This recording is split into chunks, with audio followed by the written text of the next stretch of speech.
What up, y'all? It is your boy Darius, and I'm back, y'all. So, Eminem, so if you have not listened to Eminem's new album, The Death Slip Shade, I suggest you go check it out, though, because I love the album, though. Because Eminem took some shots at a couple people, which I expected, though. It's the Eminem way, though. It's his alter ego. So, this video, this says Eminem destroyed these celebrities in his new album. Shout out to MusicVibe, though, because if you see him on the channel, because I suggest you go check out his channel, though, because I love his videos, though. So, let's check this video, yo. Let's get it. Michael Jackson is holding his baby son, who is wrapped in a blanket. A couple of seconds later, he dangles him from a balcony as he holds him with one hand. Fans were horrified by what they'd witnessed, and Michael had to apologize for this incident, saying that he made a terrible mistake. Sometime later, Eminem did the same thing in Glasgow, but with a doll. By doing so, he was referencing to this scandal. In a jokey way. In the new album, The Death of Slim Shady, in the intro, under the name of Renaissance, Eminem recalls this situation. Shady's dangling, a baby tangled in a blanket, strangling him, hanging him over the railing by the ankles on some gangster. This is not the first time Shady talks about the self-proclaimed king of pop. Let's recall that in 2004, he released the music video for Just Lose It, where he poked fun at him for his plastic surgeries and for his accusations of child molestation. I'm gonna make you dance, get your chance, yeah boy, shake that thing, oops, I mean girl. What really got to Michael the most in that music video is the final scene where he's sitting in bed surrounded by little children. He should be ashamed of himself, what he's doing. Meanwhile, Yeah, Michael didn't like that one bit, though. So, yeah, because I definitely want to do a video what happened between Eminem and Michael Jackson's situation. So, I'll definitely do a video on that. I think I'm going to have that coming out probably around either September or October. So, be on the lookout for that because I definitely want to go over their history.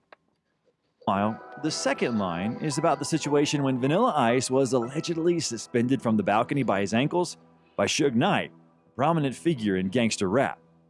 He had me look over the edge, show me how high I was up there. You scared? I needed to wear a diaper on that day. In this intro, Shady also called out certain hip-hop fans who just can't enjoy music. So, they're just a bunch of complainers. After that, he mentions the albums of some rappers. For example, Kendrick Lamar's Mr. Morale and the Big Steppers, which turned out to be a very personal album for Kendrick, but many criticized this work, arguing that it's boring and lacks bangers. Or even Vulture's One from Ye and Ty Dolla $ign, saying it's Kanye's worst album of all times. In other words, fans can find fault in just about anything to not praise the work of rappers. And all this is said by Eminem's alter ego, Slim Shady, Marshall's darker side. And what does this asshole and psychopath love to do more than anything else? That's right, make fun of celebrities and sometimes even openly diss them. Bitch, you listen to me when I'm talking to you. You hear me? Shut up. Now answer me. You hear me? In this video, let's find out who had it the worst from Slim Shady, and from Eminem as well, particularly in the new album, The Death of Slim Shady. You're with the MusicVibe channel. Let's go. Excuse me. That's a bad outfit. We'll begin right away with some serious shit. In the brand new dance track, Slim makes fun of actor Christopher Reeve, who played Superman in the 1980s. And then, in the year 1995, he was hit by an incident where he fell off a horse during a race in Virginia, broke his neck, and ended up paralyzed. Damn. He was paralyzed from the neck down, unable to breathe on his own, and spoke with the help of a device inserted in his trachea. And this is how Shady touches on that in a song. Answer to your wheelchair bound, here we go. Yeah, horseback, little do-si-do. Little bit of soul mixed with some rodeo. The famous actor allegedly got in contact with Shady to stop taunting him, or else he'll get up from his wheelchair to beat his ass. To be more specific, he says, "Christopher Reeves here. You had better not talk behind my back, or I'll kick your ass the minute I'm out of this chair. Watch yourself, Marshall. I'm watching you." Christopher Reeve passed away in 2004 from a heart attack, which makes all of this even more insane, as the guy is no longer with us. But Shady keeps on making fun of him. This song should have been on the Encore album, which was called just that, Christopher Reeve. However, the actor passed away a month prior to the release, and Eminem had to drop this song. Slim Shady talks about this in the Guilty Conscience 2 track, where Shady reminds Eminem that Christopher died specifically so that this song wouldn't end up on the album. I quote, "Man, that motherfucker did that bullshit on purpose to ruin the song for us." Just so that you can understand, even before this album, Shady mentioned Christopher in his tracks more than 40 times. For example, in I'm Back in the Marshall Mathers LP album. Yeah, I didn't know they have issues though. Yeah, that was a little surprising when I listened to the album though, because I haven't mentioned his name like so many damn times though. Because I want to know what was the issue about though. They had like, I don't know if they knew each other or what though. I always want to know about that though. Sick world we live in these days. Slim for Pete's sakes, put down Christopher Reeve's legs. I got to During react to that. time, according to the plot of the so-called conflict, wasn't the first time that Christopher threatens Eminem with getting even. Eminem, I'm coming to kill you. Always hated you and I still do. The evil track is Shady's Anger, which affects even people close to him, which is why this is not exactly Eminem, but Shady himself. Here, he says that he most likely gave singer Skylar Grey hepatitis A. You know her from some collaborations with Eminem, and it was precisely her who performed the famous chorus on I Need a Doctor.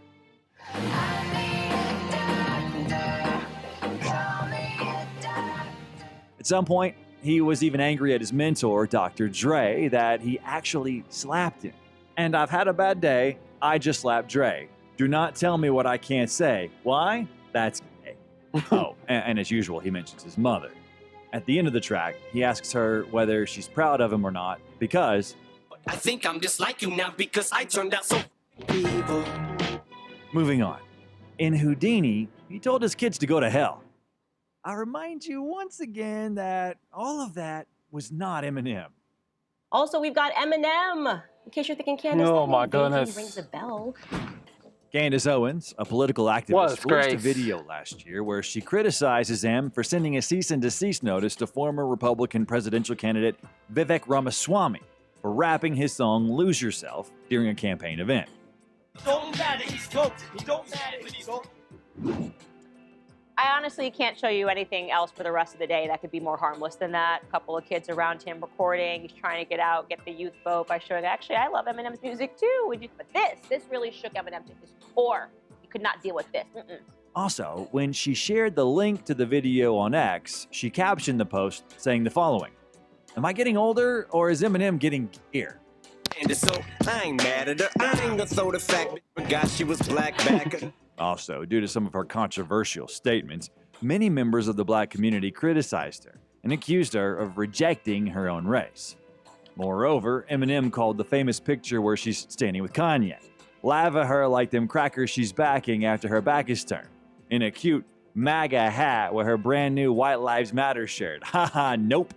Or say this MAGA dirtbag in a skirt. She posted a reaction to this diss, so I'll let her read the next lines because it'll be funny to hear them directly from her. But I can diss her because my plans are to get in her pants and I'll blow my chance if I answer back to her. Oh, but I can't diss her because his plans are to get in my pants. Ew, you disgust me. I just would like to again remind people that he is in fact a struggling internally gay man. And so there's a lot happening with Eminem and we should break. That shit was corny when her response when Eminem dissed her though. So what Eminem said was fast though. This shit, she wants to be white so badly though, man. I'm sorry, that's a problem for me. I don't know why people support her still though. Like, cause like she talk about a lot of black people though, man. Disrespected them though. So I'm sorry, I can't wrote that. So thank you Eminem for dissing her, man. I really appreciate you did though. I wish more artists would do that as the same, because she took a picture with Kanye, though, which, let's get to it, y'all. I don't want to keep talking about her, though. She's a disgrace to me. Pray for him. And in an interview for TMZ, she said, "I could not have laughed harder when somebody sent this to me. I just think it is so lame. He has now cemented himself as a lame person. It just reeks of his, I'm calling this now his Hillary Clinton hot sauce moment, like he's just so desperate to show black people that he's real." Marshall also dissed her in Bad One, saying, "This $1,000 in my hand is just like what Candace did when she turned her back on her own race because I've abandoned it." Facts. That's crazy. Diddy is not living his life right now. Sure not. Instead, he's going through a literal nightmare. There are a bunch of lawsuits against him in which he's being accused of sex trafficking, amongst many other terrible things. The FBI raided his houses and seemed like it couldn't get any worse. Apparently, the worst is yet to come. You all know that Cassie dated Diddy and that they had a very toxic relationship that got to the point of physical abuse inflicted by the founder of Bad Boy Records. A couple of months ago, there was a leaked video of Diddy beating Cassie at a hotel. She wanted to quietly run away from him, but didn't manage to do so. In the Antichrist track, Eminem raps about this. She probably ran out the room with a dildo. He tried to field goal punter, she said to chill. But this is still lighthearted in comparison to what he said in the following track called Fuel. This is perhaps one of the craziest lines in Eminem's career. P-E-R, got so many essays. Wait, he didn't just spell the word rapper and leave out a P, did he? That is, R-A-P-P-E-R, spelled without a P, spells raper or rapist, and S-A's, short for sexual assaults. He then says that Tupac and Biggie were killed because of Diddy. R.I.P., rest in peace, Biggie, and Pac. Both of y'all should be living, but I ain't trying to beef with him because he might put a hit on me like Keefy D did him. That's a crazy bar to say. Keefy D is that very guy who went on different YouTube channels and spoke about how he was involved in Tupac's murder as he knew Diddy personally. He also confessed that Diddy promised him $1 million for Pac's head. Prior to Keefy D's arrest, M said that Puffy ordered the murder of the legendary rapper. Counts the day you put out a hits, the day Diddy admits that he put the hit out, they got Pac killed. Generally speaking, Diddy is Eminem's favorite character to diss in his album. Maybe 50 Cent's countless posts on Instagram inspired him. Probably So, so. in another track called Bad One, he came at him one more time. I quote, "And me offending you's nothing new. Fuck is what I love to do. This is subterfuge, just to screw with you. And yeah, this much is true. This sounds like something that Puff would do at the party with Aaron Hall, cause I just love to f with you." Here Eminem talks about the sexual lawsuit, which, as reported, took place at a party in the 90s, in which, in addition to Diddy, singer-songwriter Aaron Hall was also involved. And a little later, he raps saying, "The bomb, word to Puffy, I'm blowing up like Kid Cudi's car." Wow. Here, he talks about part of Cassie's sprawling 2023 lawsuit, included an allegation that the decorated music executive attempted to blow up Kid Cudi's car in 2012 after finding out that the day and night rapper was romantically interested in her. Mr. Combs told Ms. Ventura that he was going to blow up Kid Cudi's car and that he wanted to ensure that Kid Cudi was home with his friends when it happened, Ventura's lawyers wrote. Around that time, Kid Cudi's car exploded in his driveway. Touch me like Gojo. Look good at all my photos. Just landed in Kyoto. I'm worldwide these local. In the sensational Houdini, M makes references to Megan Thee Stallion because of an incident that took place in the year 2020 when Tory Lanez shot her in the leg and was sentenced to 10 years in prison for it. Stallion, if she would collab with me, would I really have a shot at her feet? I don't know. In turn, Megan Yes. Yeah, when that song came out, a lot of Megan Stan was crying by it, saying that, oh, Emma's desperate for, he's using her for clout, all that. It's like, it wasn't even diss, though. He was asking if he could get a feature from her. Like, he wants to really work with her, though. So, I was like, they was so desperate, because, yeah, so I took that. It wasn't a diss, though. So, Megan Stan was being a goddamn dramatic, though. It wasn't a fucking diss, though. So, yeah. never reacted to it, but it is worth noting that she shouted him out in her 2021 feature on Lil Nas X's Dollar Sign Slime. Take me, you gon' stand or the real Slim Shady. Beginning to feel like a rap god. All my people from the front to the back, not back. You probably got surprised when you saw the Eminem screensaver on the screen, but Slim Shady did actually speak about Eminem in Guilty Conscience too. In this track, Slim Shady argues with Eminem that he absolutely does not appreciate all that he has done for him. Shady recalls the legendary 2000s when he got him fame, courage, and gave him the power to use him as an excuse to be angry. However, later, Eminem tried to kill him a few times, which weakened him and led to many fans not respecting him anymore. He no longer had the level of rage that he had at the beginning of his career. And so, Marshall currently turned into a frightened guy who shakes like Shakira's ass. Now you just a punk, little scaredy cat. Word. Got too shook like Shakira's ass. This is not the first time when Marshall could diss his own self. For example, in the Not Afraid song, he admits that he lied to himself about proclaiming himself as a king. You said you was king, you lied through your teeth. For that feelings, instead of getting crowned, you're getting captains. Break up just to make up. Oh boy. You're gone when I wake. The beef with Machine Gun Kelly after Killshot was never ending. And Never we talked will. about it a year ago. In Bad One, Eminem says yet again that he buried MGK. I bodied him twice and already that little was back throwing subs like what? Like a food fight at the deli. Yep. Here, Marshall also responds to MGK's statements, who in turn claims that it was him who won in this battle, stating that Killshot was leg shot. Killshot was a leg shot. Rap Devil, we're talking about facts. You want to talk about man buns? Or you called me a mumble rapper? Oh, yeah, that was like, stupid. can we just pour some out for this old dumb? I can't even. on the floor. Yeah, this was already all the way back in 2018. Yeah. However, a month ago, he once again spoke out about it when the popular reactor Screwface Gene recalled him in a beef while watching the music video for BMXXing, saying that M won, but he noted that MGK was good in the confrontation, for which he deserves respect. And the Cleveland rapper responded saying he did not win. Well, did he win? Let us know in the comments. Rats in the front room, roaches in the back. Machine Gun, yeah, he did one, because Eminem says Eminem sends you different genres. You went to rock instead of rap. So, Eminem, yeah, I think Eminem won, though. So, my thing for MGK, just let the shit go, man. Just move on, man. Stop tagging Eminem, and maybe Eminem won't mention you anymore. So, yeah. Junkies in the alley with the baseball bat. Melly Mel is the rapper who inspired Eminem in his youth. However, it all went down the drain in 2023 when the legendary old schooler went on a YouTube interview with the Art of Dialogue channel. In the interview, he touched upon Eminem's number 5 placement on Billboard's Best Rappers of All Time list.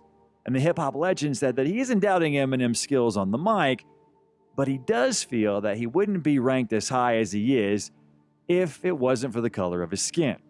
Obviously, he's a capable rapper. If you was talking about sales, he sold more than everybody. If you're talking about rhyme style, okay, he got a rhyme style. But he's white. So now if Eminem was just another nigga, all the rest of us. Yeah, that's the one that sparked the whole situation between Melly Mel and Eminem, because it was that Billboard's top 50 rappers list, and Eminem ranked number 5. And Melly Mel talked shit about Eminem, said the only reason he's top 5 because he's white and nothing else. So I guess Eminem took that disrespect, because he shouted him out at his Rock and Roll Hall of Fame speech. So yeah. Us, would he be top 5 on that list when a nigga that can rhyme just as good as him is 35? A few months later, Eminem responded to these remarks in the song Realist. He was not surprised by these remarks, but he defeated Mel's words, saying that he cannot be placed in first place because he's white. At the end of the track, he addressed Mel directly. The toy with a juice head whose brain is like half destroyed like a meteor hit it. Well, then went Melly Mel. We lost his asteroid scam. 4 days later, Mel released a short diss track against M under the name of Kickback. The top 5 is cap. You the piss that's on the floor in the elevator of rap. The diss track only sparked laughter from the... Yeah, I'm sorry, yeah, because I did my reaction, Melly Mel's diss track. It was bad, though. It was so terrible. It was like, Melly Mel, man, your diss track is terrible, my man. Like, we're not in the 70s or the 80s. We're not. So I'm glad Eminem never responded to it. He shouldn't, though, because everybody was, your diss was the worst. I think MGK had the best diss track than Melly Mel's, in my opinion, though. So, yeah. The side of hip-hop fans, which is why he then had to apologize and address the public, saying, I acknowledge that my perspective was ill-conceived and I am prepared to take ownership of this oversight. It has become evident that Eminem's dedicated and passionate fan base stands unwaveringly by his side, which is a testament to their genuine admiration and loyalty, a truly commendable aspect. From the onset, I have consistently recognized Eminem's exceptional powers as an MC, without reservation. My unfortunate choice of words, suggesting that his success is solely attributed to the color of his skin, was in no way reflective of my genuine beliefs. It was an attempt, albeit misguided, to engage competitively within the MC sphere. It is important to acknowledge that the dynamics of hip-hop have evolved over distinct eras, and it is inevitable that not everyone will resonate with my perspective, just as I may not fully comprehend others. There was a clip, I think, from a TV show where you said you could easily beat Eminem in a battle. Easy. It would be the easiest thing I ever did. I'm laughing when he said that. When he said he could easily beat Eminem in a battle. It's like, Mel, stop it. You act like Eminem's not some lyrical rapper, though. Like, stop. You cannot beat Eminem in a battle, though. Go watch 8 Mile, though. Go watch it. So that's the reason I laughed at it when he said that, though. So, yeah. Even despite these apologies, Eminem did not regret that he responded to Mel because he considers himself a legend just like him. They tell me I should just let the shit go and slide. Melly Mel shouldn't get no reply. That man is a legend, so am I. I also want to point out a controversial reference to Kurt Cobain. Not to say that it is directly a diss, but it is worth noting, as it is not the first time he mentioned him in his work. And so, I quote, "Still a grade A prick, but the same way Cobain put the gauge to his brain, I'm going out with a bang, A." Well, at least it isn't as tough as it was in '99 when he released Come On Everybody. Color is red, like the bloodshed from Kurt Cobain's head when he shot himself dead. He also went after Kanye West. He called him insane. Brain is dead, space cadet, like when Ye forgets to take his meds. Yeah. This album was partly produced together with Dr. Dre, so I advise you to check out the video about their friendship. It would be great if you hit the like button and subscribe to the channel and let us... Yeah, man. So I like the album, by the way. I love it, though. If you haven't listened to it, go and check it out. I think it's Eminem's best word since Recovery. I know I keep saying that, but I think it is, though, because that's the essential we need, though. So I know Eminem's in tour right now. Hope we get some MusicVibe for the album, though. I really hope we do get that, though. So I'll keep my eyes out, see what happens, though. So I love it, though. So yeah, guys, let me know in the comments, guys. What you guys think, though? What was your favorite diss of the album, though? So make sure you like the video. Make sure you subscribe to the channel as well. I'll see you guys next video. Peace out, y'all.